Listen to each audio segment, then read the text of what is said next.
المشهور الذي ورد عند بئر أريس عندما جلس رسول الله صلى الله عليه وسلم على حافة البئر، وكان ينكشف شيئا من فخذه صلى الله عليه وسلم، ثم دخل عليه دخل سيدنا أبو بكر رضي الله عنه فلم يغير رسول الله صلى الله عليه وسلم جلسته، ثم دخل سيدنا عمر فلم يغير جلسته، ثم دخل سيدنا عثمان فغطى فخذه الشريف. وعندها سأله سيدنا أبو بكر الصديق: لما فعلت ذلك يا رسول الله؟ قال: ألا أستحي من رجل تستحي منه الملائكة؟ رضي الله عنك يا ذي النورين. هذه المزرعة الجميلة التي تسقى بماء بئر سيدنا عثمان رضي الله عنه من أجمل المزارع في المدينة المنورة، وتقع في أفخم أحياء المدينة قرب حي الأزهري. إن مزرعة بئر عثمان تعد فعلا تراثا إنسانيا حضاريا إسلاميا عظيما، وقد استمر الماء فيها من ذاك العصر إلى يومنا هذا، والحمد لله رب العالمين. اللهم احشرنا مع سيدنا عثمان في جنات النعيم. اللهم ارزقنا رفقته ورفقة نبينا محمد صلى الله عليه وسلم والصحابة الكرام والخلفاء الراشدين يا الله يا كريم. وجزاه الله خيرا الأخ الذي كان سببا في دخولنا مزرعة سيدنا عثمان ويسر لنا تصويرها، بارك الله فيه وجعل في ميزان حسناته وحسنات والديه يا أكرم الأكرمين. هذا أحد الطيور الجميلة الذي يطير في مزرعة عثمان بن عفان، والله لم أرى مثله في مدينة رسول الله من قبل. ماء مبارك وأرض مباركة ومكان مبارك، لا إله إلا الله.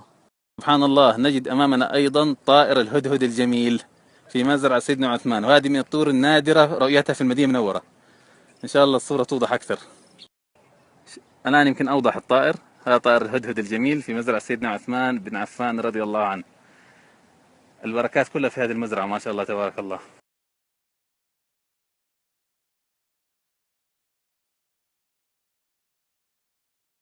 هذا الماء العذب المبارك من ماء بئر سيدنا عثمان يسقي الأشجار والنخيل والمزرعة. ماء مبارك جميل، والله لو ما كنا صايمين كان شربنا. ماء طيب ما شاء الله، صوت الماء لحاله حكاية ما شاء الله تبارك الله. وهذا الماء أنا شربت منه قبل سنوات وهو شبيه جدا بطعم ماء زمزم المبارك. الله يطرح البركة للجميع.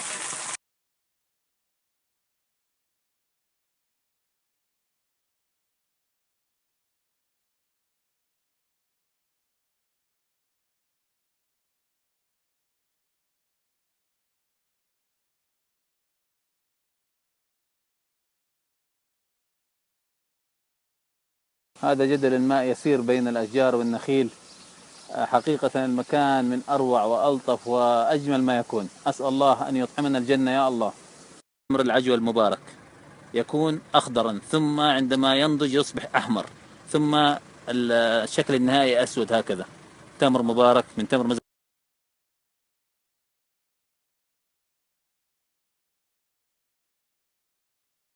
عملية تقطيف رطبة الرتانة من النخل مباشرة ويباع في الأسواق، في محل خاص يباع فيه جميع منتجات مزرعة.